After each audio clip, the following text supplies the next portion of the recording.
Alright, so it's Saturday, doing a lot of stuff today. I've got some video editing to do, actually shooting a video in here today. I'm going to be hanging out with my buddy Drew from Swindler Effects later today as well. So I'm really excited. I've got some Perk coffee roasters, some Columbia Foodom to get the morning going. Brody will be here soon to help us start filming. And yeah, I figured this would be a good time to show you the studio. You haven't had a proper introduction, and what better way to see the studio for the first time than in complete disarray. So let's do this thing.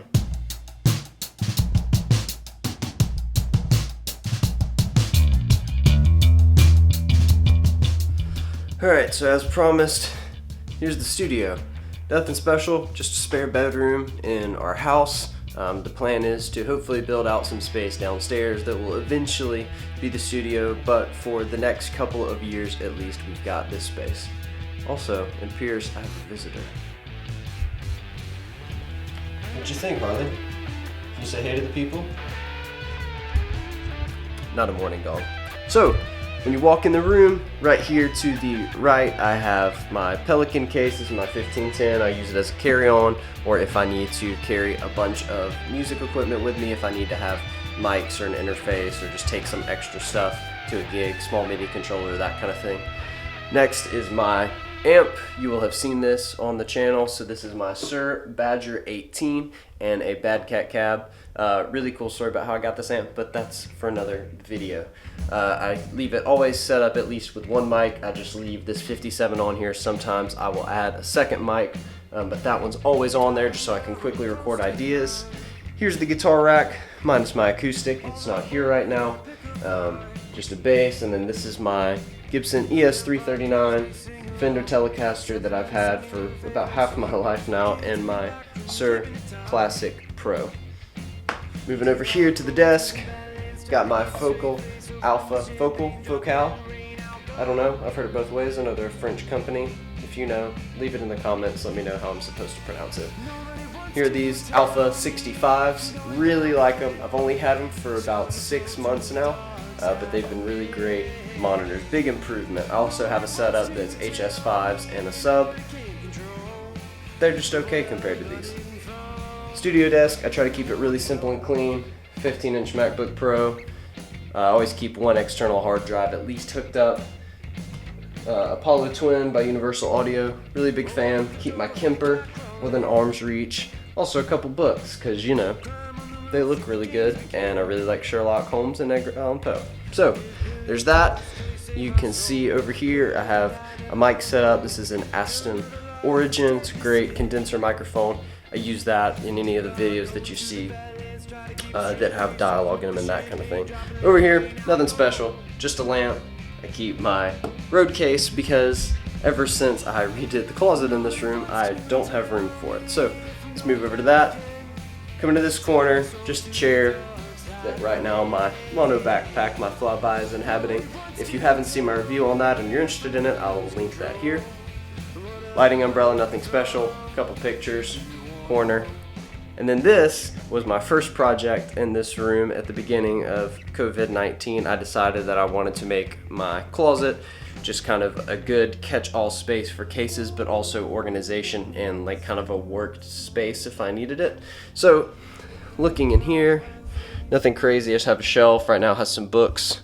I have some cables and whatnot over here on this side, just to keep organized. Extra shelf, stuff like that I need to put up. Just kind of a catch-all, spare headphones, etc. And then the real winner here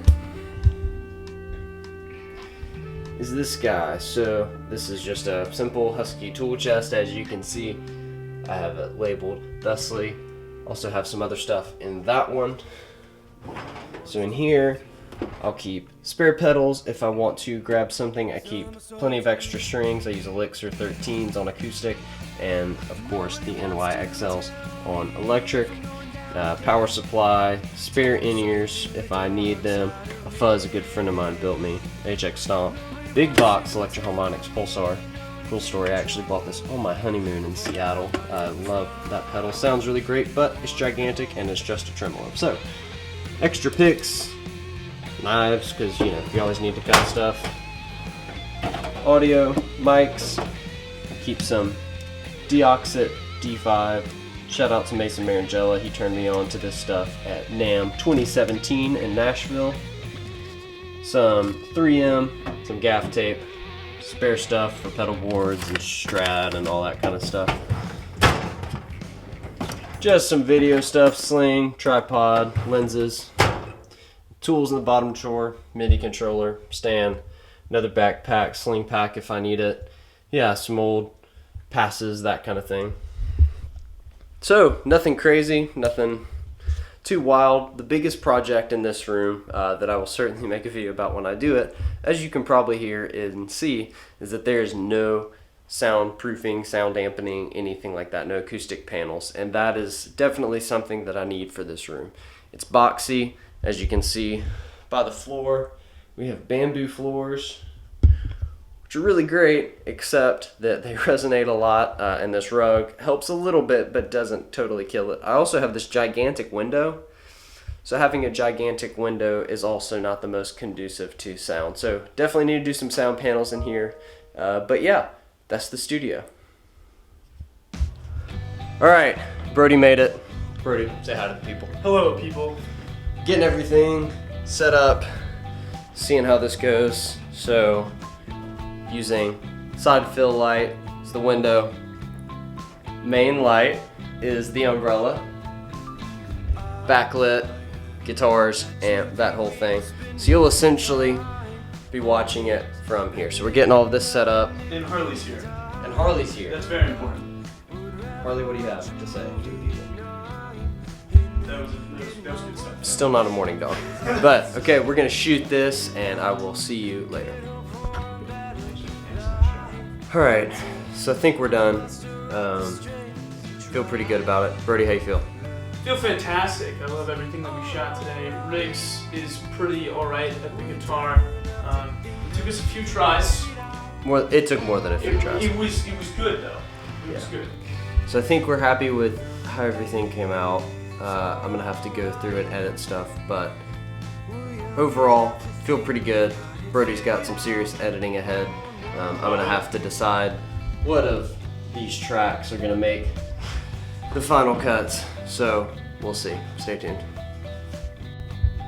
Alright, so Brody just left. We just finished the shoot. I'm pretty excited for it. I've got some audio editing to do, and he's definitely got some video editing ahead of him, but I'm really excited for his vision for the project and what we're doing. Now I'm going to my buddy Drew Swindle of @Swindler Effects house, of @Swindler Effects, of Swindler Effects house, and we're just gonna jam, hang out. I'm just taking my trusty Sir and the pedal board. We're going to talk about some fuzz and effects and that kind of thing. I also want to see if he's got some new stuff in the works. So yeah, we'll see.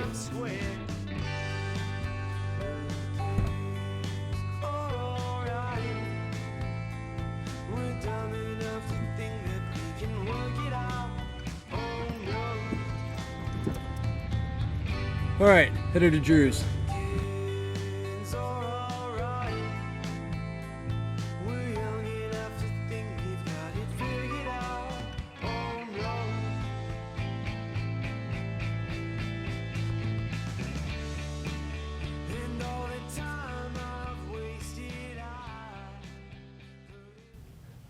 Alright, deep in the Swindler lair, playing around with some of Drew's stuff. For some reason, I haven't spent any time with the iron drive, even though Drew and I have known each other for 7 years. At least like 4 or 5 years the iron drive's been out, and I haven't played one. So, I'll talk you through everything that I'm playing through. I've just got his timeline on with the workers' comp, and then I'm going to kick on the iron drive and then the Golf, which is probably the one that I'm most excited about right now. So here it is. Here's my not so clean tone.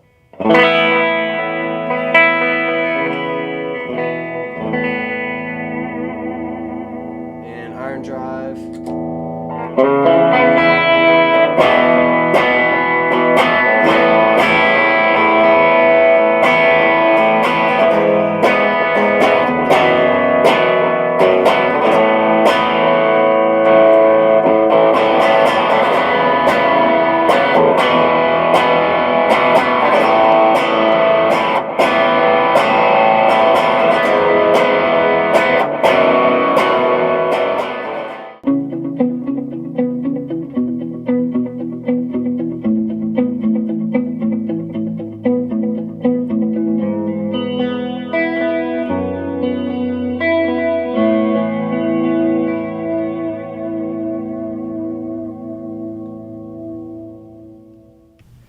it's kind of cool to turn the depth a little down. It's kind of Yeah. more of just like a set filter. Okay. So like you don't hear too much movement necessarily.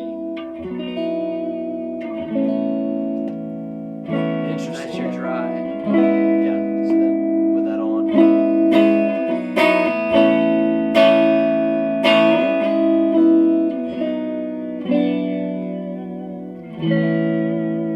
Like with the depth all the way down, the LFO isn't like modulating it, Right, but right. like with the delay control, you can also kind of change the frequency that you kind of hear that filter at. Almost. Yeah, yeah. Interesting.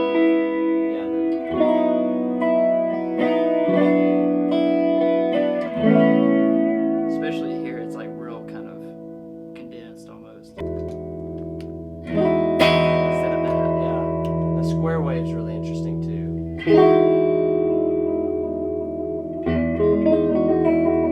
Faster division too.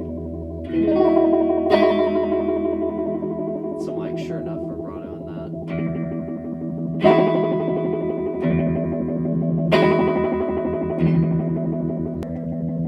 Yeah, I thought it was something that was like unique enough from tremolo. You know what I mean? Yeah, it's like it's kind of got a harmonic tremolo flavor in Yeah. a sense, but it was different enough that it was interesting to include. because I'd imagine too with like the square wave thing, since it's so direct, it's almost kind of like the harmonic trim thing with like splitting the top end and the low end of the signal, and then like kind of. You're the pedal designer, I'm not, but yeah, hearing Yeah, like, yeah. especially in like subtle settings, where it's almost like its own. Like there's almost like a kind of like ring mod-y kind of thing that happens with that square wave, but like a Yes. usable ring mod. It's like a ring mod you'd actually play with. Yeah, I mean, especially like.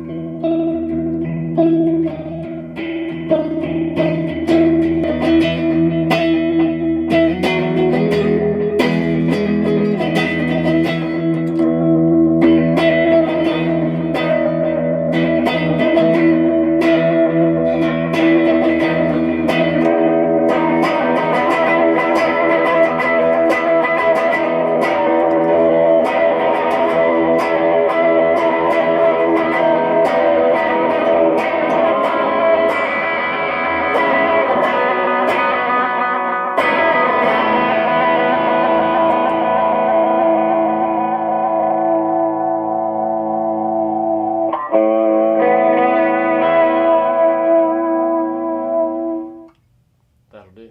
Yeah, it's pretty cool.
Yeah, like it sucks without the Gulf on right there.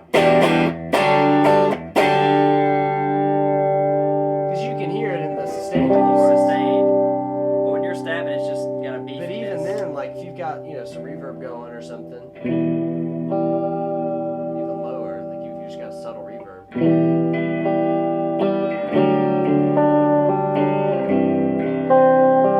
And without it.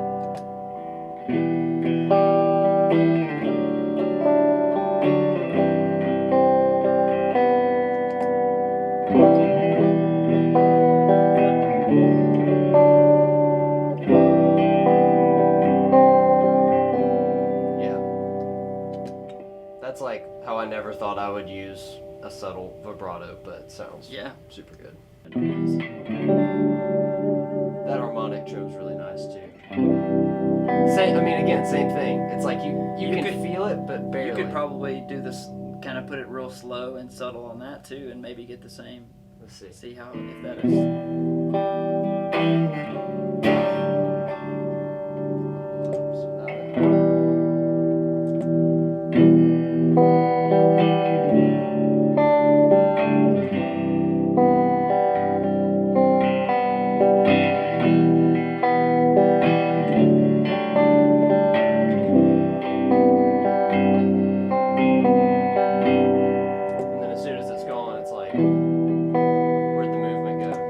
A little more extreme on like the high end that comes through. While this one's like just kind of thickening.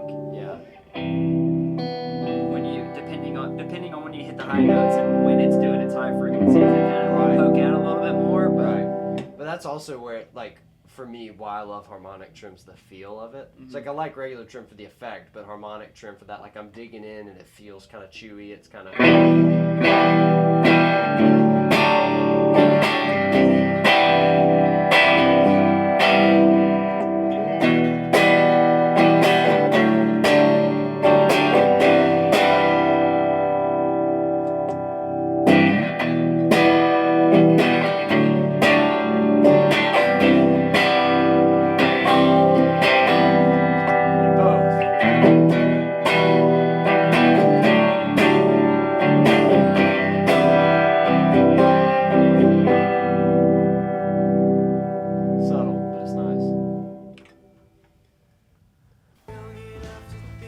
Alright, I am back from Drew's. I need to wrap up a few things. I need to get Brody a scratch track to work with of the audio that we did today. Yeah, it's been a good Saturday. Feel pretty productive.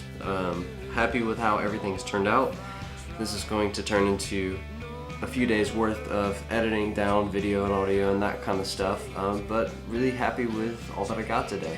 Drew is a wizard and a good friend, and I'm glad he makes awesome pedals because we're all better for it, but in particular I got to benefit today. The Golf sounded awesome in these really subtle kind of vibrato settings, just to really thicken up your clean tone. You didn't even notice it was on until you kicked it off, and then it was immediately obvious. And the iron drive sounds really great. I'm not a tube screamer guy. That's part of the reason I've gotten rid of every other tube screamer I've owned. But that one sounds really good and doesn't feel like a tube screamer. Yeah, big fan of that. Probably gonna have to pick one up because I was way happier with my tone with that than I was with any of the overdrives on my board, at least through his setup. So yeah, only time will tell. Oh, and one more thing. Harley, what do you want to tell the people? You got anything you want to tell the people? How about good night? Say, see you in the next one.